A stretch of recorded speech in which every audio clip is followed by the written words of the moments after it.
I'm a person who doesn't like drama, so drama is unnecessary. Do you try to break batteries in the lab? Hi everyone, my name is not Pranati. As regular listeners of this podcast might realize immediately, my name is Svenja. I'm your host today for the Under the Microscope podcast. And with me as special guest scientist, I have Anastasiia Mikheenkova, who is a PhD student at the chemistry department at Uppsala University in Sweden. And it's actually a very special episode for me to host because I also did my PhD at Uppsala University and I'm also living in town. So we actually have the opportunity to sit here side by side and discuss some science. So welcome, Anastasiia, and how are you today? Thank you. I'm good. And you? I'm good, thanks. Can you explain to us your research in the simplest terms possible, so to say? Sure. So we all know that right now we are pushing for electric cars because future is electric. We need to care about our environment. And this electric cars, we have batteries. Unfortunately, these batteries age, and my job is to understand how they do that, both on electrochemical and material level. Okay, so this sounds like a very important research. I actually have a question about this. So when you mean how they age, do you actually age them in the lab? Like, do you try to break batteries in the lab? So basically what we are doing is that we are taking batteries. Sometimes it can be from a battery pack of electric cars. Sometimes it can be from the provider.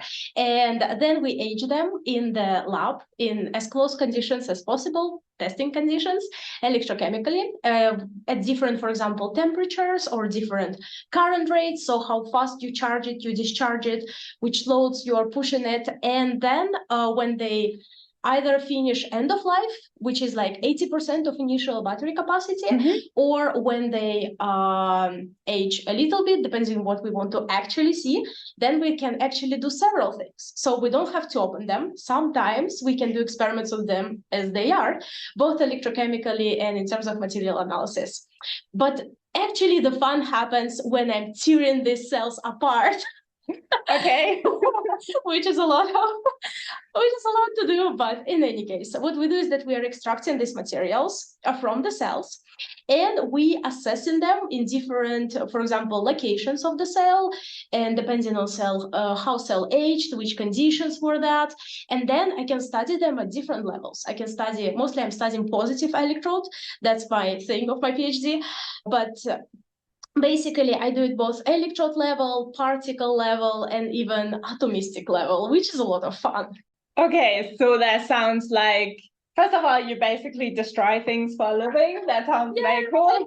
And you use a lot of different methods, as I understand correctly. Is there anything you use especially much, or you like a lot, or what's your favorite method to look at age batteries? Oh, this is a very good question. I think quite universal two techniques would be SEM, scanning electron microscopy, and XRD, X-ray diffraction, because you can, in one technique, it's very easy to access morphological changes, and in some case changes in the structure, and in the second case it's the structural changes with the material.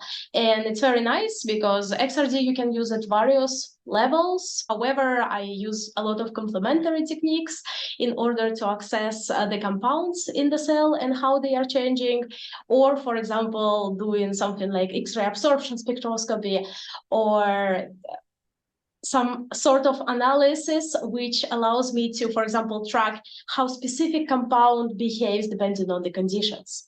Okay, that sounds very interesting. So you're basically looking at element composition changes and also structural changes. Okay, cool. That sounds like very interesting research. I have a question now, going a little bit away from your research.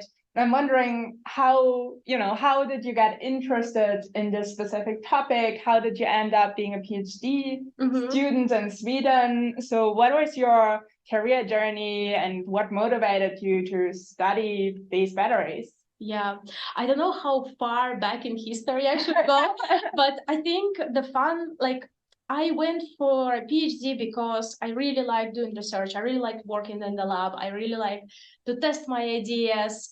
And I think it started at my bachelor, where we had like an experimental group. So basically, since the first year after our classes, we were allowed to just go to the lab. We had like an advisor assigned to us, and we were given some initial points, and then we were testing our ideas and going to like student conferences and doing some like small research with which at that time we were like, oh my God, we are real scientists.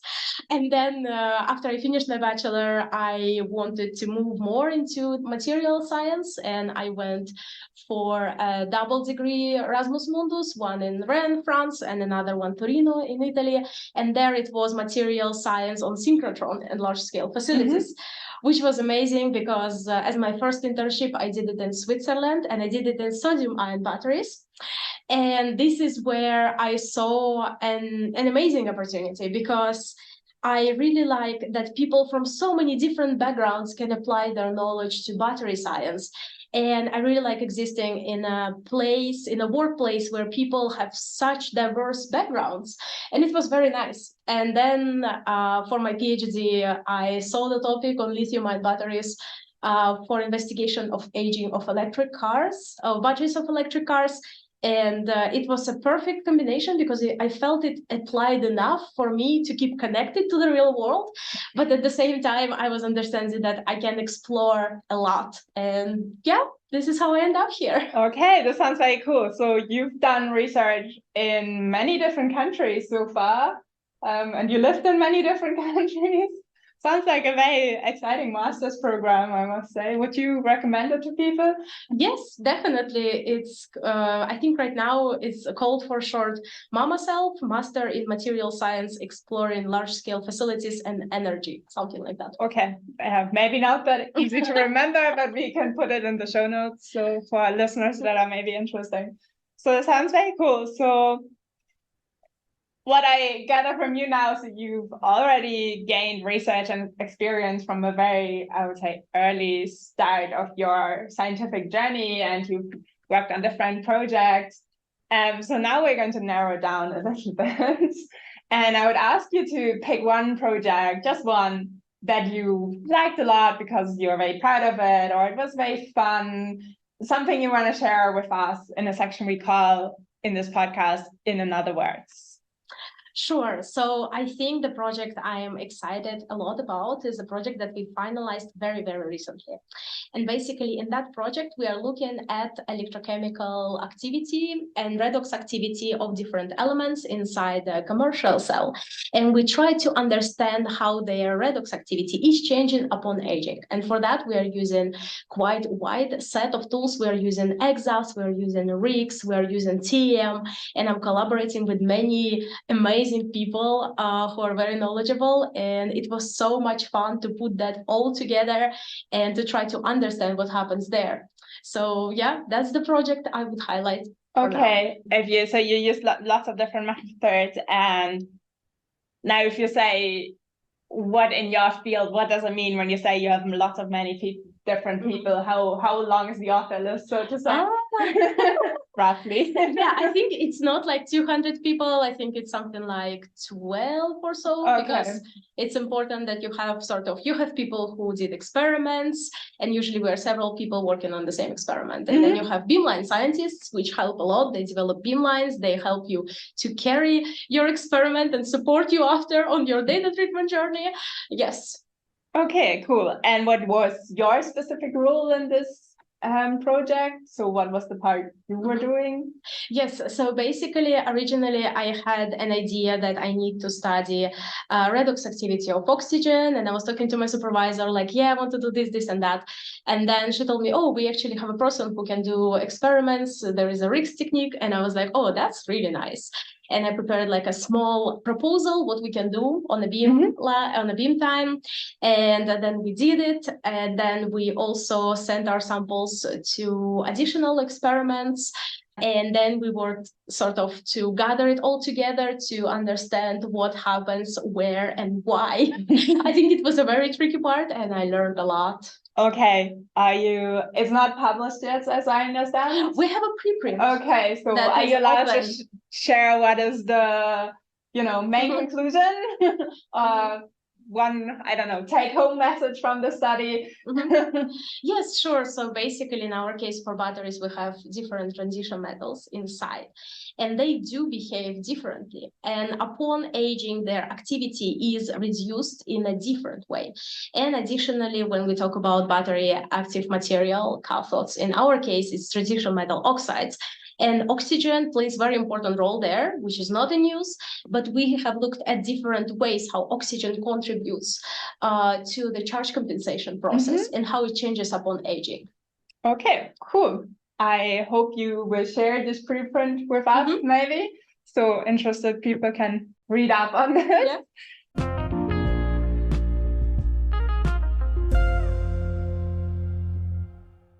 Under the Microscope shall continue right after this short word from our sponsor.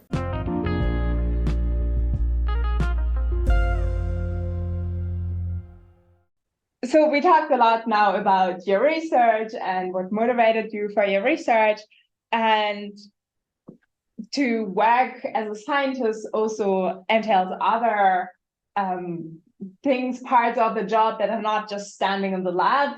Is there anything you like specifically about working as a scientist? First of all, I have to share how it really sounds cool work as a scientist, because as a PhD student, I'm always telling like, yeah, I'm a student. I'm just a student. I'm like doing something in the lab. I don't know. I think PhD students are researchers, are scientists. Yes, okay. Yes, that's cool. That's cool. This is something that I enjoy.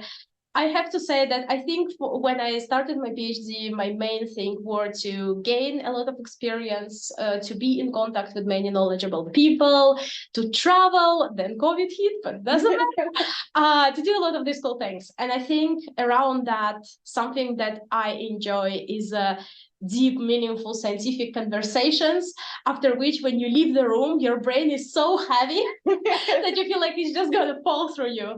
And it sounds a little bit strange, but I think this is something that I gain the most energy from.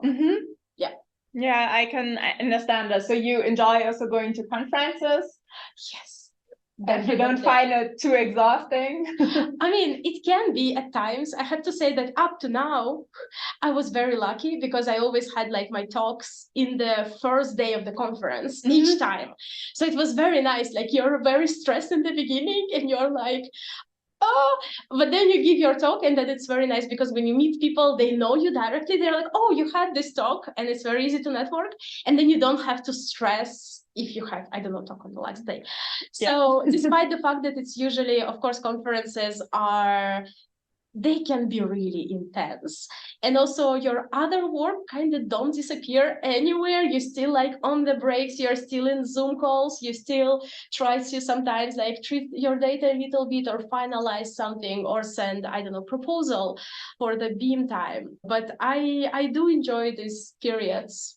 Okay, that's cool. So you were really person who learns from conversations and from people, and I think there are great opportunities for this, of course, in science. And I'm happy that you are in environments that make this possible. So it sounds great. So now we talked about these positive aspects, but of course not everything is perfect. So if you had things that you could improve in research or in your PhD research specifically, is there anything you can think of? So think of if you have 3 wishes, what would they be? Yes, sure. So I think one wish for research world, but I think for the whole world in general, is equal opportunities for people and no prejudice or precognitions. And yes, so in these terms, so more people can access research resources, higher diversity in any kind of terms. I do believe that the higher diversity you have, the more amazing environment you are getting around you. I think that's for one. Yeah. Yes. That's a very important wish, I think. Yes, I think it's also probably something that everyone is saying, but I just want to repeat that once again. I think it can be repeated. Yes. So I agree. Yes.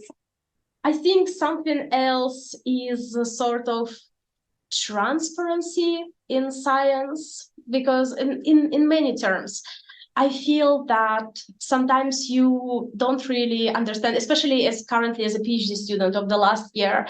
Of course, you see people getting a scientific career and you can talk to different people and try to learn from them. But it feels like every path is very unique and depends on your previous background. I think something like transparency in these terms is quite important. And I don't know how to put it, less politics in between people, meaning that like it feels that in science there is quite a lot of rivalry. Yeah, I understand. Yes. And this is something that I haven't been affected personally, but this is something that sometimes I see, and like people around me can be affected. And yes, this is something that I think is just I'm a person who doesn't like drama, so drama is unnecessary. Okay, and so you basically want transparency in career development, but also in decision making between people, even if they're, especially friends, but it still stays on a professional and transparent level. I see. Okay, I can get behind that. I guess everyone can. Do you have a third wish? Yes, I think so. I think that more focus on mental health and less romanticizing of, working 24/7. I think healthy communication is also something that is very, very important.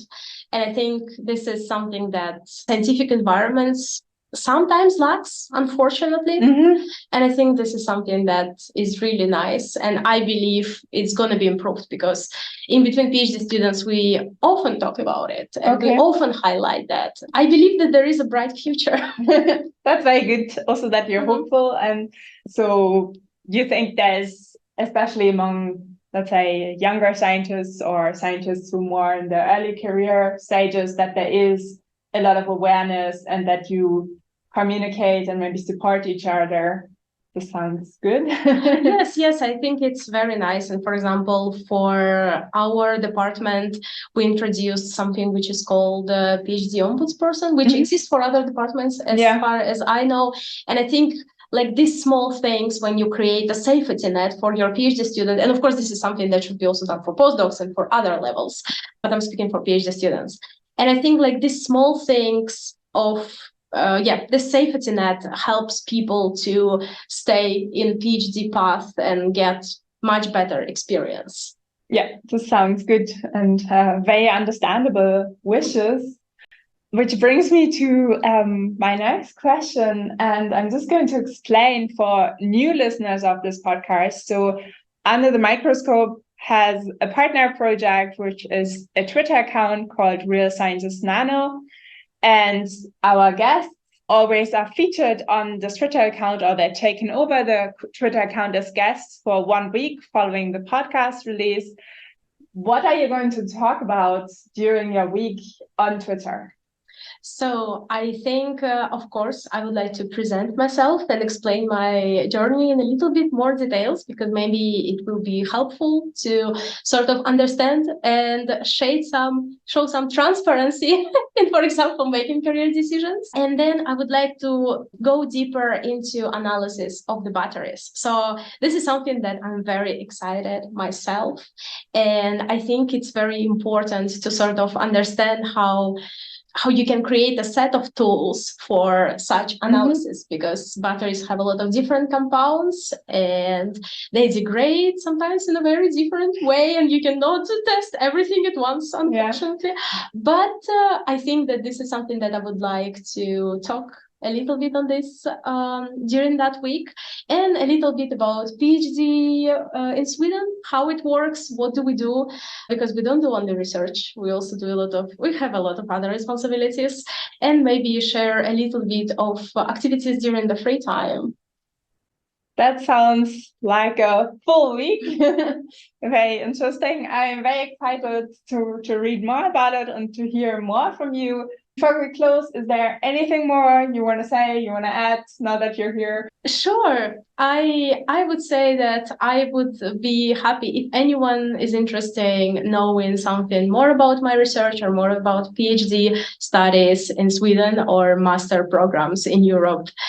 Thank you for listening to yet another episode of Under the Microscope. If you like this particular episode that you just listened to, feel free to check out our other more than 200 episodes with amazing scientists from all around the world, materials and nanoscientists, and do let us know what kind of science, what kind of material science you would like to hear more about, and we will try to get you a guest accordingly. Thank you for listening yet again. Really appreciate your support. And hey, do consider joining our mailing list. The details are in the episode description. Thank you. See you in the next episode. Bye.